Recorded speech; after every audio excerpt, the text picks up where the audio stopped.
Breaking news. Iran అలాగే Israel America మధ్య యుద్ధం ఆగిందంటే పొరపాటే.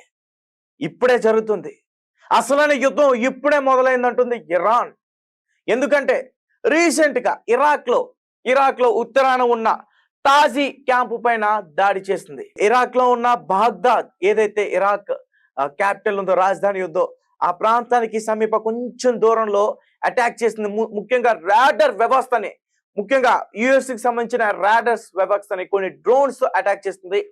ప్రజెంట్ మనం స్క్రీన్ పైన చూడొచ్చు, అదంతా కూడా కాలిపోయి మొత్తం కూడా బూడిదైపోతున్న ఆ విజువల్స్ అన్ని కూడా ఇప్పుడు మన స్క్రీన్ పైన కనిపిస్తున్నాయి. అయితే కొన్ని గంటల ముందే కాల్పుల విరామణ గురించి ముఖ్యంగా అమెరికా అధ్యక్షుడు డొనాల్డ్ ట్రంప్ ఆయన ఎక్స్ అకౌంట్ లో ఒక పోస్ట్ చేశారే, ఇజ్రాయెల్ తోటి ఇటు ఇరాన్ తోటి నేను మాట్లాడాను, కాల్పుల విరమణ జరిగిపోయిందంటూ కూడా. కానీ బాబు ట్రంప్, నువ్వు మాకు పెట్టకు స్విచ్ అంటూ కూడా వీళ్ళు మళ్ళీ వెంటనే ఒకరిపైన ఒకరు దాడులు చేసుకుని ఇటు ఇజ్రాయెల్ చేసింది, అటు ఇరాన్ చేసింది. అయితే ఈ రోజు మార్నింగ్ కూడా సౌదీ అరేబియా నుంచి అమెరికాకు సంబంధించిన కొన్ని జెట్స్ అన్ని కూడా ప్రయాణం అయ్యి వెళ్ళాయి. ఈరోజు ఇరాన్ మొత్తం కూడా ఒక భయంకరమైన దాడుల్ని ఎదుర్కోబోతున్నట్టు కూడా కొన్ని వార్తలు చూసాం. అలా వచ్చిన కొన్ని గంటల్లోనే ఈ కాల్పుల విరామణ గురించి మాట్లాడుకున్నారు. నిజానికి ఈ కాల్పుల విరామణ అనేది సరిగ్గా జరిగిందా జరగలేదా అనేది మాత్రం ఒక క్లారిటీ అయితే లేదు. ముఖ్యంగా ఇజ్రాయెల్కి సంబంధించిన రక్షణ మంత్రి ఎవరైతే ఉన్నారో కాట్జ్, కాల్పుల విరామణ జరిగిన తర్వాత కూడా ఇరాన్ మా పైన యుద్ధం చేస్తుంది, క్షిపణులతో దాడి చేస్తుంది, డ్రోన్స్ తో దాడి చేస్తుంది, ఇరాన్ ఇప్పుడు చేస్తున్న దాడుల వల్ల మా సివిలియన్స్ చనిపోతున్నారు, ఇజ్రాయెల్ ప్రజలు చనిపోతున్నారంటూ కూడా అతను మీడియా ముందుకు వచ్చి మాట్లాడడం జరిగింది. మరి ఒక పక్క ఇరాన్ అటు ఇజ్రాయెల్ పైన దాడి చేస్తుంది, మరొక పక్క ఇతర దేశాల్లో ముఖ్యంగా మిడిల్ ఈస్ట్ కంట్రీస్ లో ఏ అయితే ఉన్నాయో యుఎస్ కి సంబంధించిన, అమెరికాకి సంబంధించిన సైనిక స్థావరాల పైన, ఎయిర్ బేస్ల పైన అటాక్ చేస్తుంది ఇరాన్. నిజానికి ఇరాన్ వెనక్కి తగ్గదు. ఎందుకంటే ఇరాన్ కి జరిగింది చాలా తీవ్రమైన నష్టం. టెహ్రాన్ ప్రాంతంలో చాలా ఆస్తి నష్టం జరిగింది, కొంతమంది చనిపోయారు, సైనికులు చనిపోయారు, వాళ్ళ శాస్త్రవేత్తలు చనిపోయారు. ఇప్పుడు చూస్తే మొన్న అమెరికా ఇరాన్ కి సంబంధించిన నటాన్స్ కావచ్చు, లేదంటే ఇతర అణు స్థావరాలు కావచ్చు, వాటిపైన అటాక్ చేసింది. మరి ఇదంతా కూడా తీవ్ర నష్టం కదా. మరి ఇరాన్ వెనక్కి ఎలా తగ్గుతుంది అనుకుంటున్నారు? ఇరాన్కి తగ్గలేదు. అలాగే ఒక పక్క రష్యా సపోర్ట్ చేస్తుందనే విషయం కూడా బయటకు వచ్చింది, కానీ సపోర్ట్ లేదు. ఎందుకంటే ఇజ్రాయెల్లో కొంతమంది రష్యన్స్ అక్కడ ఉన్నారు.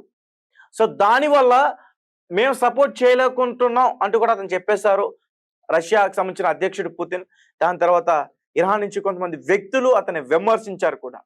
అయితే ఇప్పుడు తాజాగా వచ్చిన వార్త ఇది. ఇరాక్ లో ఉన్న ఏదైతే బాగ్దాద్ ప్రాంతంలో, ఇరాక్ సంబంధించిన రాజధాని బాగ్దాద్ ప్రాంతంలో ఉన్న యుఎస్ కి సంబంధించిన రాడర్ వ్యవస్థని డ్రోన్స్ తో అటాక్ చేసింది ఇరాన్. అలాగే ఖమేనీ కూడా ట్రంప్ కి మళ్ళీ వార్నింగ్ ఇచ్చారంట, మీరు కాల్పులు విరామణకు వచ్చి తర్వాత మీరు ఏదైనా చర్యలకు పాల్పడితే మాత్రం ఈసారి బలంగా యుద్ధం ఉంటుంది, అవసరమైతే ప్రాణాలు పోయేంత వరకు మేము పోరాడుతూనే ఉంటాం, కానీ శాంతి చర్చలకు వచ్చే అవకాశం కూడా ఉండదని ఖమేనీ చాలా బలమైన పోస్ట్ పెట్టి మాట్లాడారంటూ కూడా చెప్తున్నారు. ఒకసారి దీనికి సంబంధించి పూర్తి విషయాలని కూడా నేను చెప్పేందుకు ప్రయత్నిస్తాను. ముఖ్యంగా ఇరాన్ యుద్ధం అలాగే అమెరికా ఇరాన్ యుద్ధంగా చాలా తీవ్రంగా మారింది. ఒకరిపై ఒకరు దాడులు చేసుకున్న ప్రస్తుతం ఈ క్రమంలో అమెరికా అధ్యక్షుడు ఇరు దేశాల మధ్య కాల్పుల విరామణ వచ్చాయంటూ కూడా ఎక్స్ అకౌంట్ లో ఒక పోస్ట్ కూడా పెట్టడం జరిగింది. అయితే ఈ ప్రకటన ఎప్పుడైతే వచ్చిందో కొన్ని నిమిషాలకే ఇరాక్ రాజధాని బాగ్దాద్ అంతటా పెద్ద పేలుడు శబ్దాలు వినిపించాయి.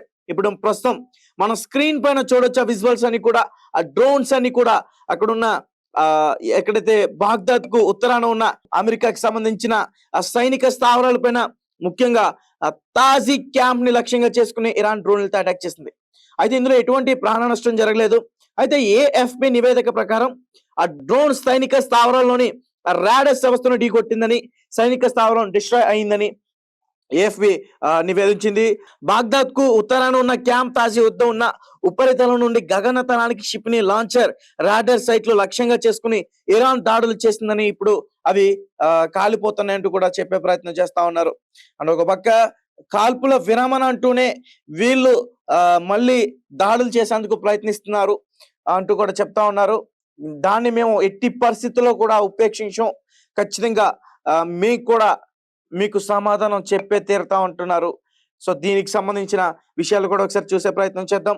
అయితే ఇరాన్ ఇజ్రాయెల్ మధ్య జరుగుతున్న ఈ 12 రోజుల నుంచి కొనసాగుతున్న ఈ యుద్ధానికి ఈరోజు చరమగీతం పాడుతూ ఇవాళ ఇరు దేశాలు కాల్పుల విరమణకు అంగీకరించిన అమెరికా అధ్యక్షుడు డొనాల్డ్ ట్రంప్ ఒక ప్రకటన చేశారు. కానీ ఆ తర్వాత ఇరాన్ ఇజ్రాయెల్ వేరువేరుగా కాల్పులు విరమణకు అంగీకరిస్తున్నట్లు కూడా ప్రకటించాయి. ఇజ్రాయెల్ అయితే ఇరాన్ యుద్ధంలో తాము లక్ష్యం నెరవేరిందని కూడా ప్రకటించింది. ఇజ్రాయెల్ దాడులు ఆపితే తాము కూడా కాల్పులు ఆర్పేస్తామంటూ కూడా ఇరాన్ కూడా ప్రకటించింది. దీంతో ఇరాన్ ఇజ్రాయెల్ ఒకేసారి కాల్పుల విరమణకు అంగీకరించి అమలు చేస్తున్నట్లు ప్రపంచం అంతా భావించింది. అయితే అదంతా కూడా నిజం కాదు. ఎందుకంటే కొన్ని గంటల తర్వాత, ఇప్పుడైతే ఈ ప్రకటన వచ్చిన కొన్ని గంటల తర్వాత అసలు కాల్పుల విరమణతో సంబంధం లేనట్లుగా ఇరు దేశాలు ప్రతి దాడులు చేసుకుంటున్నాయి. కాల్పుల విరమణ ప్రకటన వెలువడిన సమయంలో ఇజ్రాయెల్ పై దాడులు చేస్తున్న ఇరాన్ ఇప్పటికీ వాటిని కొనసాగిస్తుంది. ఇరాన్ దాడుల్లో తమ పౌరులు చనిపోతున్నారని ఇజ్రాయెల్ కూడా ఆరోపించింది. నిజానికి ఇది జరిగిన కాసేపటికే కాల్పుల విరమణ ఉల్లంఘించి దాడులు దిగుతున్న ఇరాన్ పై ప్రతి దాడులు ముమ్మరం చేయాలని ఇజ్రాయెల్ రక్షణ మంత్రి ఇజ్రాయెల్ కాట్జ్ తమ సైన్యానికి ఆదేశాలు ఇచ్చారు. మరోవైపు తాము కాల్పుల విరమణకు అంగీకరించిన ఇజ్రాయెల్ ను నమ్మబోనని ఇరాన్ కూడా ప్రకటించింది. తాము కాల్పుల విరమణ ఉల్లంఘించినట్లు ఇజ్రాయెల్ చెబుతున్నవన్నీ అబద్ధాలని ఇరాన్ తెలిపింది. అయితే అమెరికా ఖత్తర్ మధ్యవర్తిత్వంలో కుదిరిన ఈ కాల్పుల విరమణను తాము ఉల్లంఘించలేదని వెల్లడించింది ఇరాన్. దీంతో పైకి కాల్పుల విరమణ ప్రకటన జరిగిన క్షేత్ర స్థాయిలో పరిస్థితులు భిన్నంగా ఉన్నట్లు తెలిసింది. మరోవైపు ఖత్తర్ తమ దేశంలోనే అమెరికా ఎయిర్ బేస్ ఆల్ ఉదేద్ పై ఇరాన్ జరిపిన దాడిపై ఆ దేశ రాయబారి కూడా కొన్ని సమాచారం కూడా పంపించిందంటూ కూడా చెప్తా ఉన్నారు. ఏదేమైనప్పటికీ అమెరికాకి బుద్ధి చెప్పే ప్రయత్నం చేసింది ఇరాన్. మిడిల్ ఈస్ట్ కంట్రీస్ లోనే ఖత్తర్ లో ఉన్న పెద్ద ఆల్ ఉదుద్ ఎయిర్ బేస్ ఏదైతే ఉందో దాన్ని అటాక్ చేసింది కొన్ని మిసైల్స్ తో. సో ఎప్పుడైతే ఈ అటాక్స్ చేస్తుందో ఈ మిసైల్స్ తోటి, దాని తర్వాత నిజంగానే యుద్ధం ఒకరిపైన ఒకరు కక్ష తీర్చేసుకున్నారు. సో ఇక్కడి నుంచి జాగ్రత్తగా ఉంటారు, జాగ్రత్త పడిపోతారు, శాంతి చర్చలకి కూర్చుంటారు, కాల్పుల విరమణ ప్రకటిస్తారు. ఇవన్నీ కూడా చూసాం. కానీ ఇరాన్ తనకి జరిగిన అన్యాయాన్ని గుర్తు పెట్టుకుంది. ఎలా అయినా సరే ఇజ్రాయెల్కి అమెరికాకి బుద్ధి చెప్పాలనుకుంటుంది. కాల్పుల విరమణను ఉల్లంఘించి వారిపైన దాడి చేసేందుకు ప్రయత్నిస్తుంది. సో ఇరాన్ చేసేది కరెక్టేనా? మీరేం చెప్తారు? ఇజ్రాయెల్ ముందుగా అటాక్ చేస్తున్నప్పుడు శాంతి చర్చలకు వస్తామన్నా సరే ఇజ్రాయెల్ అటాక్ చేస్తుంది. అలాగే శాంతి చర్చలకి కూర్చుంటూ మాట్లాడుతూ ఉన్నా సరే అమెరికా అధ్యక్షుడు డొనాల్డ్ ట్రంప్ కూడా అటాక్ చేయించారు. మరి వారు అటాక్ చేసిన తర్వాత మరి కాల్పుల విరామణ అని చెప్పి, శాంతి చర్చలు అని చెప్పి మధ్యవర్తులుగా ఖత్తర్ అలాగే అమెరికా ఉండి ఇప్పుడు ఈ యుద్ధాన్ని ఆపేయడానికి అంగీకరిస్తే, ఈ రెండు దేశాలు కూడా అంగీకరిస్తే బాగుంటుందని చెప్పడం ఎంత వరకు కరెక్ట్?